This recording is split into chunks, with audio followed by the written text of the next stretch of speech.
No, Nope, you got me. don't look at each other.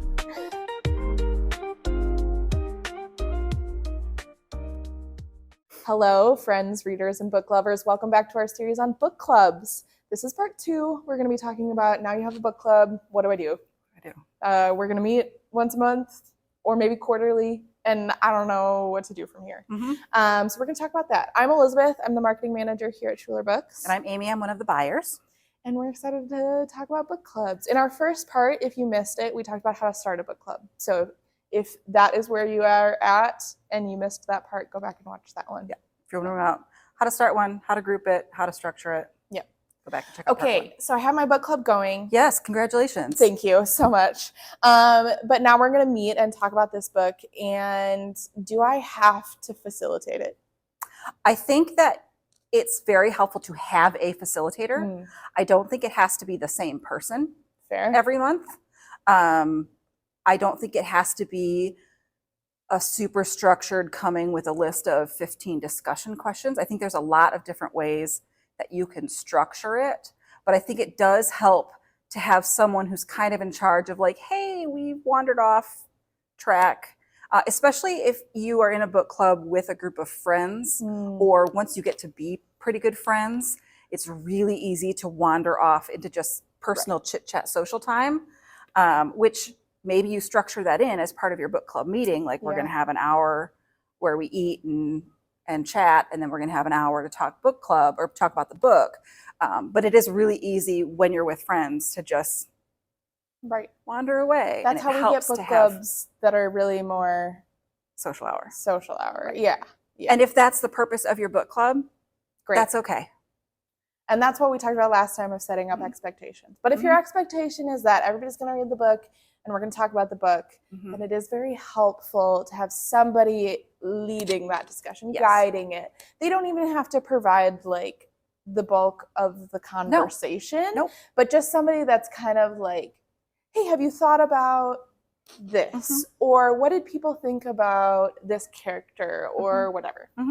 Now, I do have a list of questions you can ask your book club that I think might surprise some people. They're a little spicy. They're a little spicy. So this is for those who, okay, maybe let's go over like the standard questions first. What are some of like the standard questions? So the standard questions would be like, what are some of the themes? You know, different situations. If you're reading fiction, different situations that characters were in, how would you have felt in that situation? Or like, how did you feel about how it happened? Did you learn anything new? Was there anything surprising? And that could be both fiction and nonfiction. Sort of what you would expect for like a book report or in English class, like just discussing a favorite character and why, or a favorite part, a favorite that really quote. stuck with you. All of your kind of normal ones. In fact, I have some of the book clubs or meetings that I've had, we have had sort of the assignment that everybody picks 2 or 3 either quotes or scenes or something, and just everybody comes with, here are 3 things that I would like to talk about. And there might be overlap, but then that way there's not just dead time and it's not all on one person to come up with all the questions. It's like, okay, you go first. What was something that you noticed? And then you discuss that. And then the next person, you sort of rotate around, everybody bringing up a topic or a quote. Okay, let's dive into fun questions. Okay, my first fun question. And I did hear this on the internet. This was not my original idea. But my first fun question is, if character A and character B were in a fight, who would win? I love it. I'm thinking through some of the books that I'm going to be recommending. Yes, I have ideas. And a variation on that is the very popular game Smooch, Marry, Kill. Who would you like to smooch? Who would you like to marry? Who would you like to kill? Recently played that game with some authors at our Bookstore Romance Day event, and it was very enlightening. Like, people have very strong opinions. And kind of like the part of the premise of that game being you have to pick one for each category. So you got to figure it out. Like, and I bet in a book club, people have very wide opinions. Varying opinions. Okay, the other one that I really love is which of these characters needed therapy and what for? All of them, because everybody needs therapy. But yes, Do you have any funny ones? Oh, funny ones.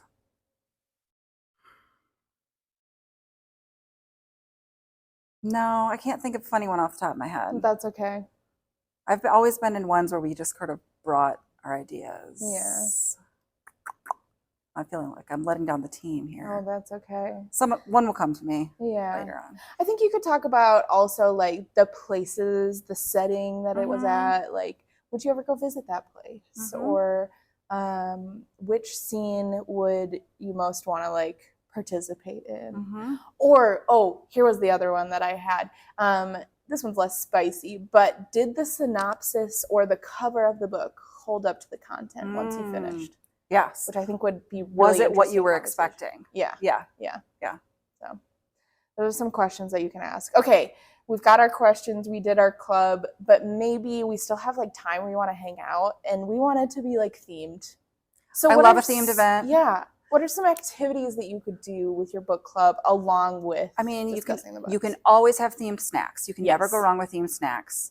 I remember hosting a book club at my house. We were reading a Jane Austen book. And my family is big on tea. Okay. And this was when I was living at my parents' house and we had teapots and all the tea. And I just put on this spread of tea time. And it just fit perfectly with that. And, you know, little nibbles. Yeah. That's so themed snacks are definitely fun.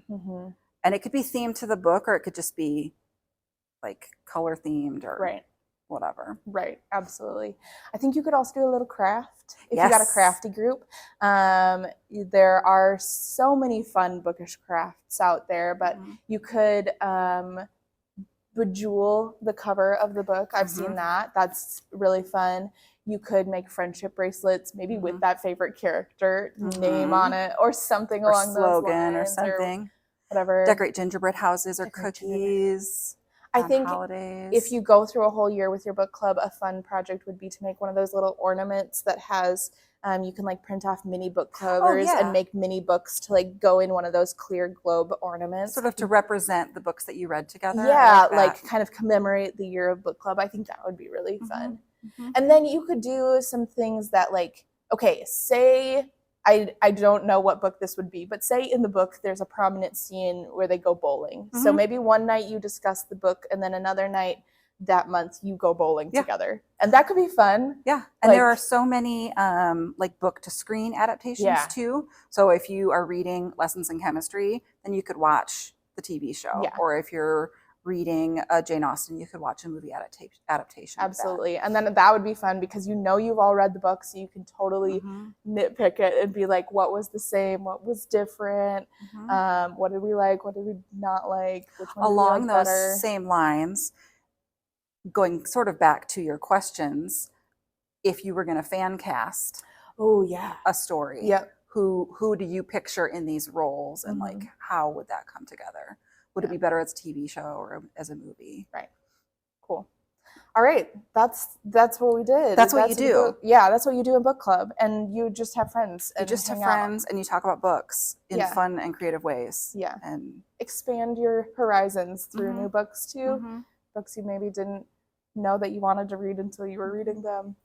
Because, you know, reading fiction develops all sorts of critical thinking skills and empathy, and especially if you're reading diversely and reading experiences that might be different from yours, even if you don't agree with them, it helps you just see the world in a different way. And then hearing other people's perspectives and reactions to those stories is great. That's why it's fun to be able to talk about them, because I can read a book and be like, this is what I thought, and this was my reaction, and then just put it aside. But as soon as I start talking with somebody, I'm seeing new things about the story. I'm understanding new perspectives. Changes things. And then with nonfiction, there's so much to learn. So much to learn. There's so much to learn. And sometimes it's a good motivation to finish those books. Yes. I love to start a nonfiction. Yeah, bad habit of starting them and never finishing them. But if you're reading it with a group, good motivation to finish.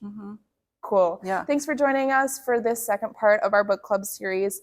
Come back next time for part 3 for our nonfiction book book recommendations. Thanks. See you then.